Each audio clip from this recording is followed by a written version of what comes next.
물속에 다른 뿌리를 내리지 않는다. 제전명려 내장 출전 명정법신 법신 무궁 채무 증감 능대능소 능방능원 의물현영 여수중월 도도 운용 부입근제 번뇌에 묶여있을 때를 이름하여 열애장이라 하고 번뇌에서 벗어날 때를 이름하여 청정법신이라 한다. 법신은 끝이 없어서 늘어나지도 않고 줄어들지도 않지만 클 수도 있고 작을 수도 있으며 모날 수도 있고 둥글 수도 있으며 사물을 따라서 모습을 드러내는 것이 마치 물속의 달과 같아서 거침없이 움직이지만 뿌리를 내리지는 않는다. 부진요 부주무 유시무 가용 무시유가의 부주어의 고운 여공무소에 유의를 없애지도 않고 무위에 머물지도 않는다. 유의는 무의가 작용하는 것이고 무의는 유의가 의지하는 것이지만 의지함에 머물지 않기 때문에 허공과 같아서 의지할 것이 없다. 고 하는 것이다.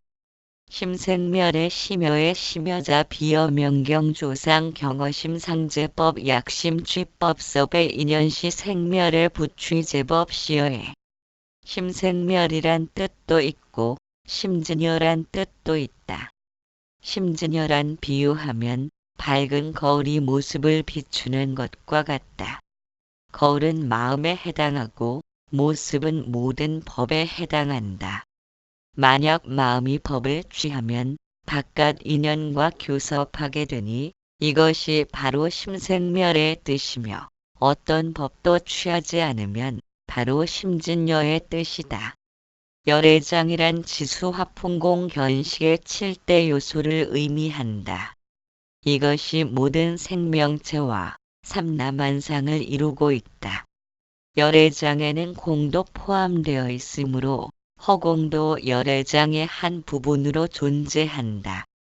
그러나 허공은 온 세상 곳곳으로 퍼졌으므로 허공에는 나머지 6대 요소인 지수화풍 견식이 존재한다. 마저 대사는 미혹하여 번뇌를 일으킬 때는 열애장이지만 번뇌를 벗어나면 열애장이 청정법신이라고 하였다. 그 말은 곧 미혹하면 허공과 분리된 육신을 지녔다고 생각하지만 깨닫게 되면 허공이 생명이라는 의미일 것이다. 법신은 진리의 몸이란 뜻이며 육신의 몸은 한계가 있지만 법신의 몸은 허공처럼 큰 몸을 지녔다고 한다. 금강경에서 이르길 붓다는 특징이 있는 몸과 특징이 없는 몸을 지닌 두 가지 측면에서 보아야 한다고 하였다. 특징이란 형상을 지닌 육신의 몸으로서 존재하지만 특징이 없는 몸이란 형상으로 분별해낼 수 없는 허공법신을 말한다. 법신의 몸은 허공처럼 가고 오는 바가 없다고 하였다. 그렇기에 열애란 가고 오고 앉고 눕는다고 말하는 사람이라면 형상을 지닌 특징적인 육신만을 볼 뿐이기에 열애의 가르침을 이해하지 못한 사람이라고 말하고 있다. 개송으로 말씀하시길 모양으로서 나를 보거나 소리로서 나를 따르는 자들은 잘못된 노력에 빠져 있으니 그들은 나를 보지 못할 것이라고 하였다. 우리는 허공처럼 특징이 없는 법신을 모두 지니고 있으므로 육신과 허공이 연결되어 생명을 받은 것이다. 허공법신으로 인해 육신이 이루어지고 육신의 마음도 생겨난 것이다.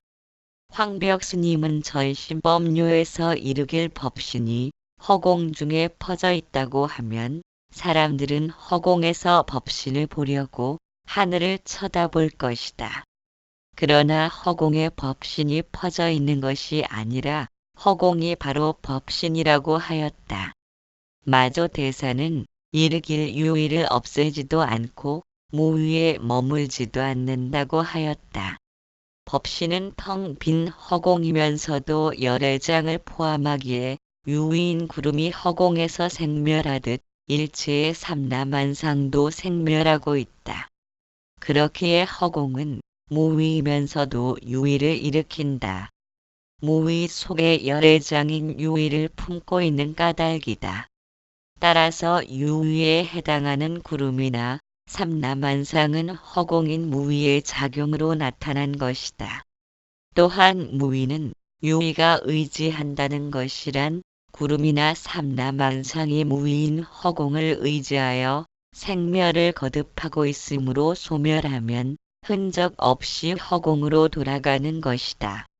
이처럼 무위는 유위가 생멸하면서 의지하는 바탕이면서도 무위인 허공은 무언가를 의지하여 생겨난 것이 아니다. 구름이 허공에 의해 생멸한다고 해서 수많은 구름들이 모여 허공을 이룬 것은 아니다. 허공은 자체로서 존재한다. 그렇기에 변해감이 없으며 변해감이 없으므로 생겨남도 없고 소멸됨도 없이 늘 그대로 존재한다.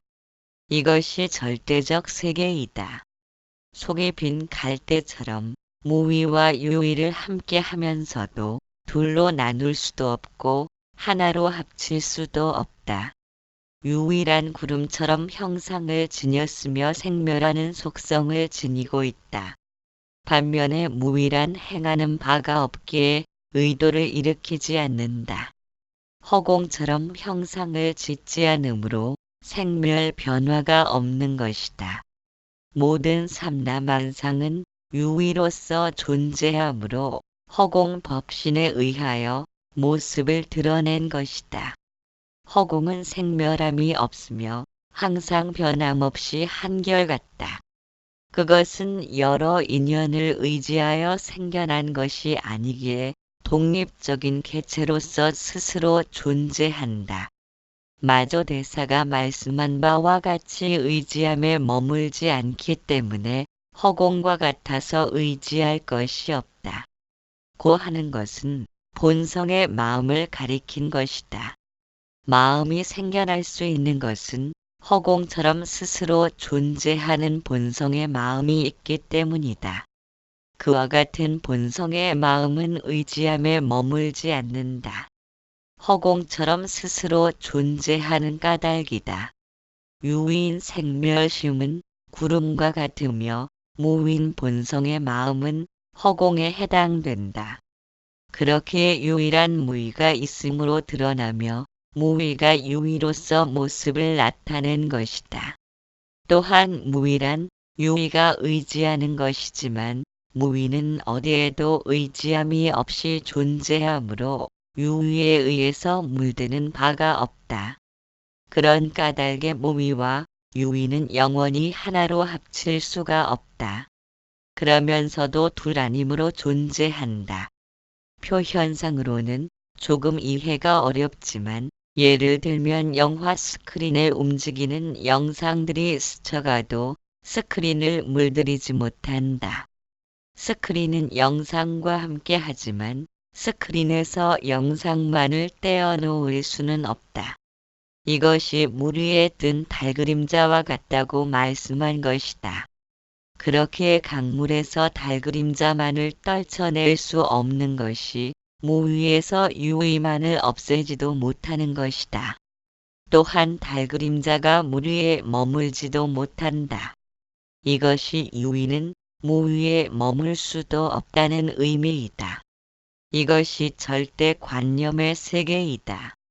본성의 마음은 절대적인 세계에서 존재한다.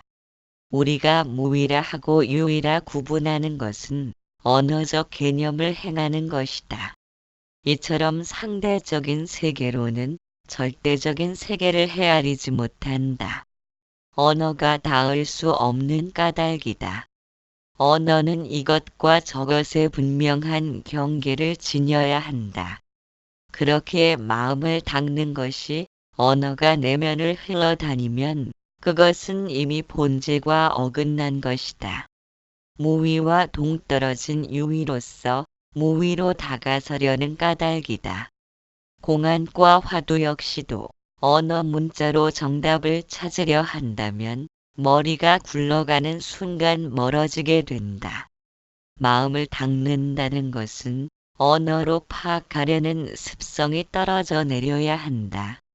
색이 공이며 공이 색이듯 무위나 유위가 다르지 않으며 생멸심이든 항상심이든 제각각 존재하는 것이 아니다. 그래서 중생과 부처가 따로 있는 것이 아니다.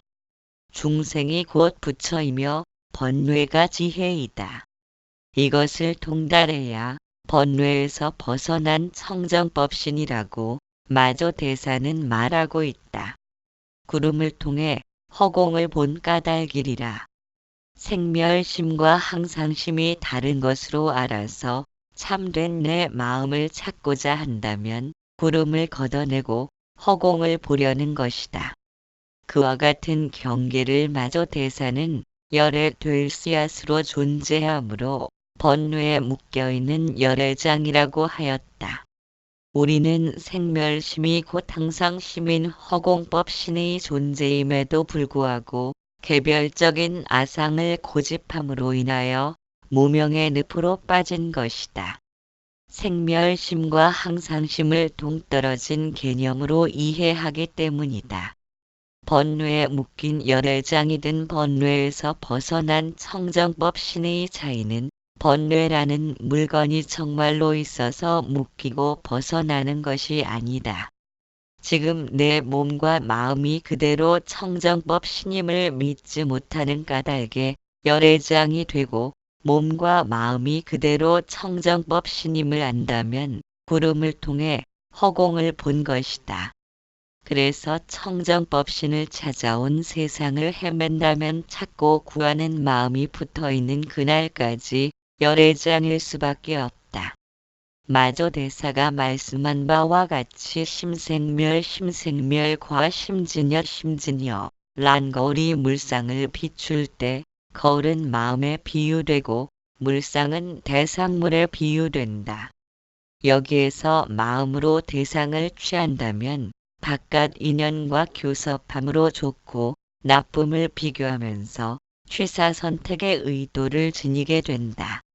이것이 심생멸이라는 것이다. 반면에 심진여란 거울에 대상이 비치더라도 대상을 취하려 하지 않으면 의도된 바가 일어나지 않으므로 그것이 심진여이다. 즉 거울에 비친 영상을 통해 취사 선택의 의도를 지니면 심생멸이며 작위함을 지닌 마음은 영상에 붙들린 것이다.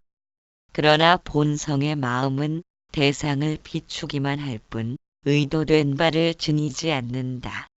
거울의 본성은 비추일 뿐이며 영상을 집착한다면 거울로서의 기능을 잃어버린 것이다. 심생멸은 영상의 기준 잡힌 것이고 심진여는 거울 그 자체이다. 비유하면 허공에 구름이 생겨나도 허공은 구름에 대해서 취하거나 떨치려는 의도를 일으키지 않는다. 그것이 허공의 본성이며 심진여이다. 그러나 구름을 걷어내고 허공을 보려 한다면 작위함이 있기에 그것이 심생멸이다. 번뇌 그대로 허공이기에 중생이 바로 부처이다. 모든 번뇌와 망념을 있는 그대로 지켜보는 것이 심진여이며 본성의 마음이다. 우리의 마음은 육신에 매달려 있으므로 좋고 나쁜 느낌을 통해 끝없이 내 마음에 들고 안 들고를 가늠하고 있다. 그렇기에 좋은 것은 헤어져서 고통이고 싫은 것은 만나서 고통이 된다. 좋고 나쁜 헤아림을 털어버리면 자유롭고 여유롭게 살아갈 수 있다.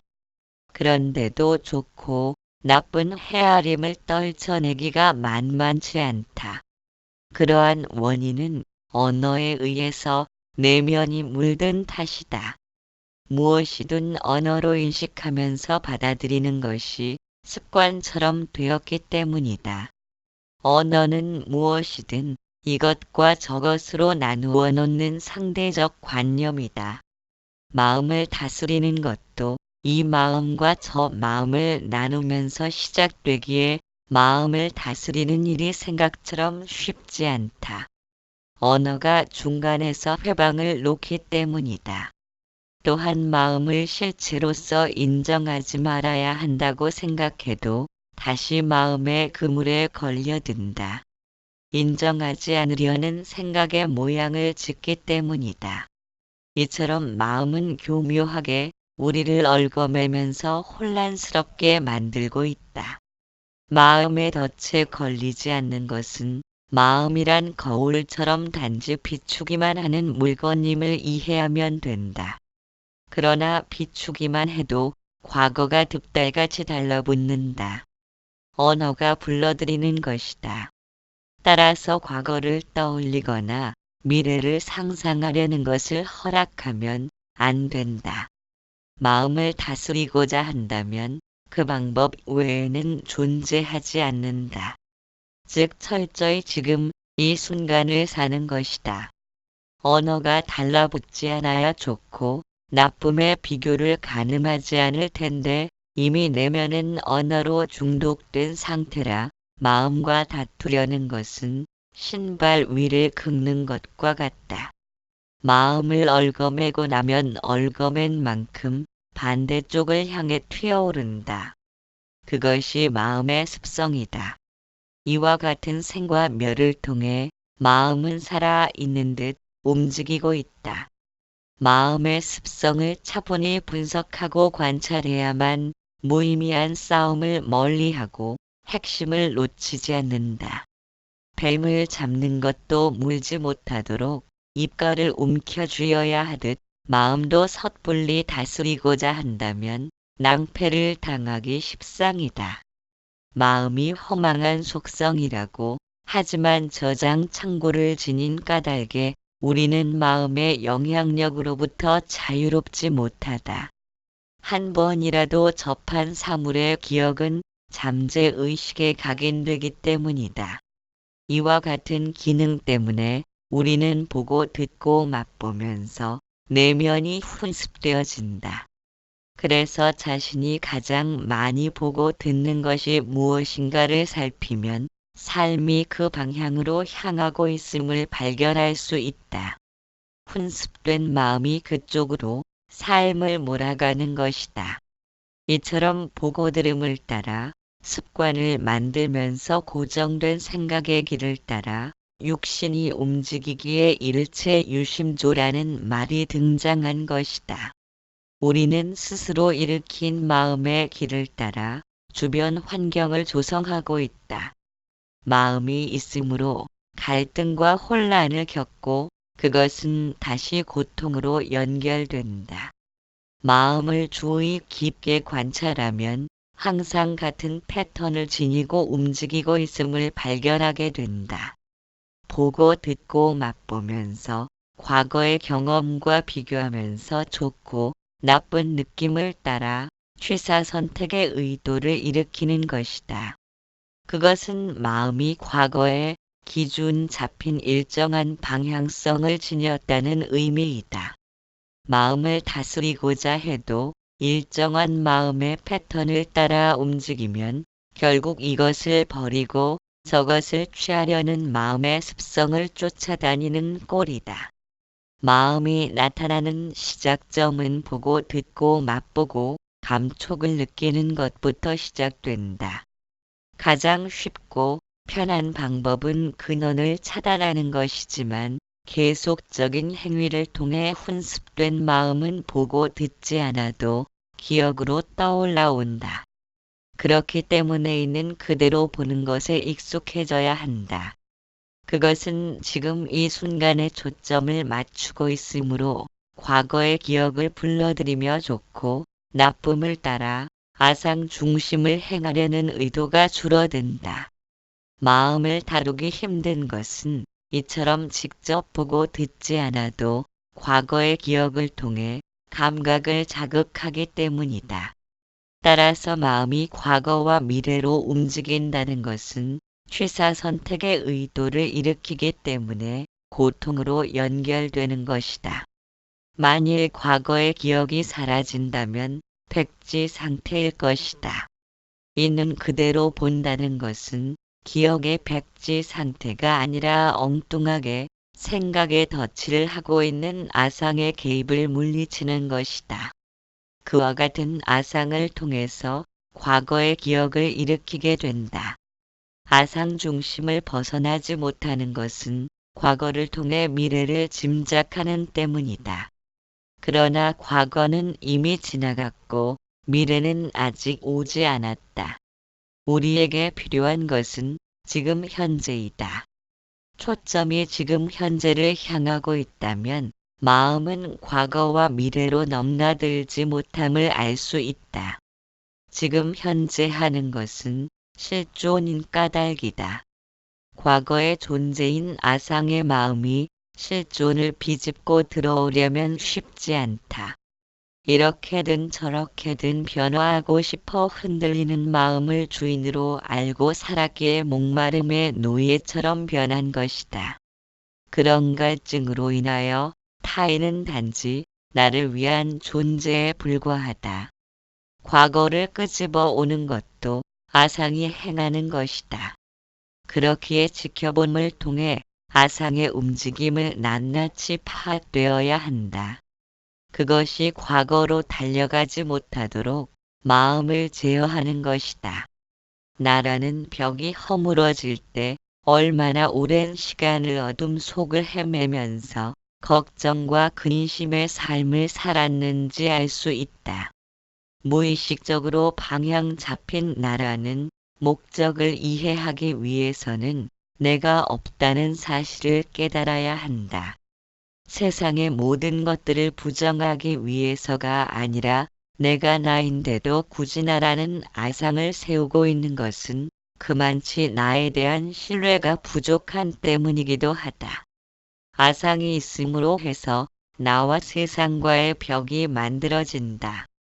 그처럼 보이지 않는 벽이 존재하기에 누가 묻지 않았음에도 본인 스스로가 자신을 얽어매고 있다. 스스로가 구속되었다고 느낀다면 그것을 풀 수 있는 것은 본인밖에 없다. 아상을 지녔기에 과거를 끌어오면서 타인과 비교하고 부족함을 생각하면서 스스로를 얽어매고 있다. 우리는 부족함도 없고 부족하지 않음도 없다. 다만 존재할 뿐인데도 아상을 지녔기에 부족함을 채워야 하고 자신을 앞서가는 사람을 따라잡아야 한다. 돌담에는 큰 돌만 있는 것이 아니며 산에도 큰 나무만 있는 것이 아니다. 세상은 모두에게 공평하다. 지금 현재 하는 모습은 우리가 쌓아온 만큼이 나타날 뿐이다. 만일 지금의 나를 받아들이지 못하고 저렇게 되어야만 하는 나를 마음에 품고 있다면 거울 두 개를 마주 놓은 것과 같다. 거울은 서로를 반영하면서 끝없이 벌어지게 된다. 지금의 나를 받아들이지 못하는 습성으로 길들여지면 언제까지나 저렇게 되어야 하는 나를 쫓아다녀야 한다. 아상이 엉뚱하게 생겨나서 모든 것을 거꾸로 뒤집어 놓았음에도 이와 같은 아상을 바로 보지 못한다면 우리는 결국 나 아닌 삶으로 살아가야 한다. 누가 뭐라던 내가 나인데 거기에서 다시 나라는 아상을 세우고 이미 세워진 아상 때문에 다시 내 마음을 찾아 헤매고 있다. 내 마음을 찾으려는 것도 아상이 행하는 것이다. 아상이 생각하고 인식하는 모든 작용을 일으키며 심지어는 잠이 들고 깨는 것도 아상으로 행하고 있다. 반무의식층에서 일으키는 무의식적인 본능의 작용도 역시 아상으로 행하는 것이기에 통틀어 아상이 행하지 않음이 없다. 그렇기에 아상의 산만함을 집중력을 통해 가라앉혀야 한다. 스스로의 호흡과 맥박 소리를 들을 수 있을 만큼 마음이 고요함에 머물러야 한다. 호흡과 맥박은 생명의 근원이다. 심장이 맥박을 뛰도록 하는 것이 아니다. 만일 심장에 의해 맥박이 뛴다고 생각한다면 생명이 다해도 멀쩡한 심장을 지녔다면 멈추지 말아야 한다. 이처럼 맥박 그 자체로서의 움직임이 바로 순수한 본성의 나이며 생명이다. 맥박을 듣고 있는 자는 아상이다. 그러나 맥박의 고동이 사라진 멈춤을 듣기도 한다. 맥박 소리가 끊어짐 없이 이어지는 것은 아니다. 멈춤과 움직임을 반복하고 있다.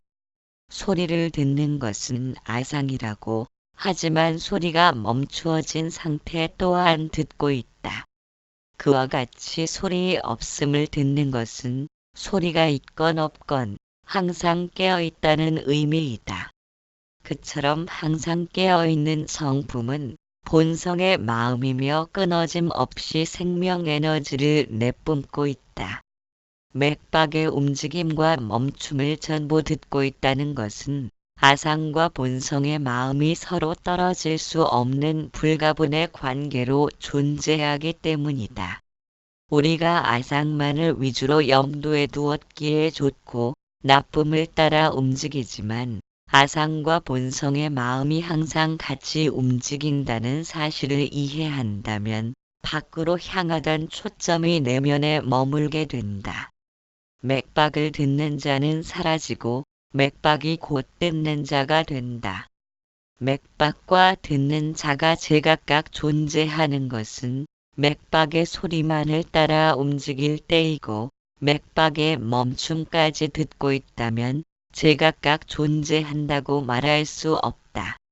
맥박과 듣는 자는 사라지고 전제로서 존재하는 것이다.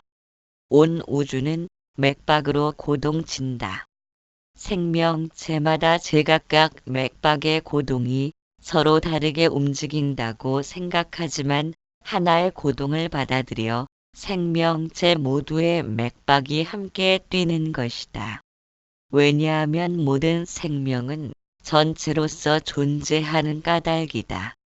그렇기에 허공을 숨 쉬지 못하면 모든 생명체는 목숨이 끊어지게 된다. 그러나 우리는 아상으로 인하여 전체적인 존재가 되지 못하고 개별적인 개체로서의 나를 주장하고 있다. 그것은 형상과 소리만을 따라 움직이다 보니 취하고 버리려는 집착을 일으키는 때문이다. 즉 본성의 마음을 등지며 살았기에 전체를 보지 못하고 좋고 나쁜 양변에 떨어진 것이다. 그러나 본성을 등지고 양변에 떨어졌다고 해도 본성의 마음을 잃어버릴 순 없다. 그것은 생명인 까닭이다. 아상도 역시 생명과 함께한다. 우리는 맥박이 움직여야만 생명이 존재한다고 생각하지만 맥박이 움직이기 위해서는 멈춤이 필요하다. 즉 생명이란 움직임에도 있고 멈춤에도 존재한다. 만일 맥박이 움직일 때만 생명이 존재한다면 멈추일 때는 생명이 멸할 것이니 맥박은 다시 뛰지 말아야 한다. 그렇기에 생명은 끊어짐 없이 존재한다. 비록 맥박이 완전히 멈추면 육신은 멸할지언정 생명까지 끊어진 것은 아니다. 육신의 멸함은 맥박의 멈추임과 같고 새로운 육신의 탄생은 맥박의 움직임과 같다. 그렇기에 맥박의 움직임과 멈춤이 끝없이 반복되는 것처럼 삶과 죽음도 반복되고 있다. 이처럼 생명은 늘 항상 존재하는데도 우리는 그것을 알지 못하는 탓으로 삶을 좋다하여 기뻐하고 죽음을 싫다면서 슬퍼하는 것이 집착을 생겨나게 하는 것이다. 마음을 닦는다는 것은 집착을 벗어남에 있다. 집착으로 인해 모든 고통이 수반되기 때문이다. 집착이란 어떻게 생겨나는가? 가령 갓난아이 눈에 촛불이 비치면 기다란 형태가 윗부분에서 반짝거리며 빛나는 것이 보인다. 촛불이 처음 보는 물건으로 전혀 생소하기에 손으로 반짝거리는 불꽃을 만지게 된다. 그러면서 손에 따끔한 통증을 느끼고 그것을 기억한다. 겨울에 손이 시렵다면 촛불을 떠올리면서 너무 가깝게 손을 대지 않는다면 따스한 느낌을 받을 수 있을 것이라고 생각한다. 이와 같이 따끔하거나 따스하거나 하는 등의 느낌을 받는 것이 수온이다. 따끔한 것은 마음에 거슬리는 것이고 따스함은 마음에 순하는 것이므로 마음에 순한 것에 관해서 애착을 일으키는 것이 집착이다. 순한 느낌이 일어난 수온에 대하여 매달리는 것은 마음이 뿌리를 내리려는 습성을 지닌 탓이다. 이러한 원인은 향을 피우면 냄새가 배이듯 마음이 훈습되는 경향을 지녔기 때문이다.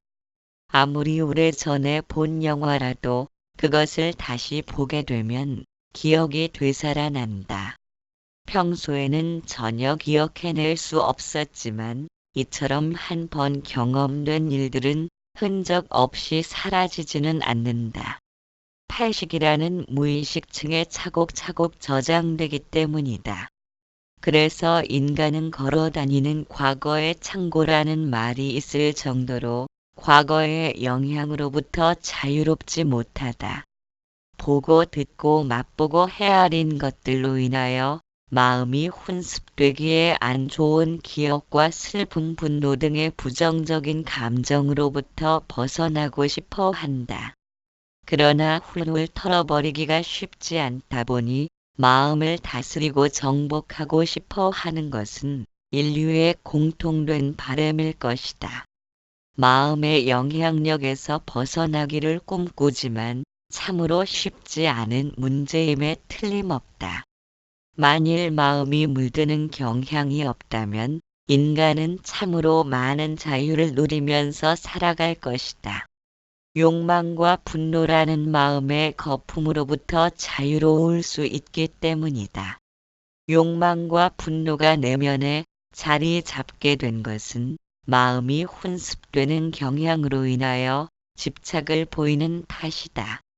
즉 마음에 드는 것에 대해서는 놓치지 않으려는 애착을 보이고 마음에 거슬리는 것들에 대해서는 분노와 원망의 감정을 일으킨다.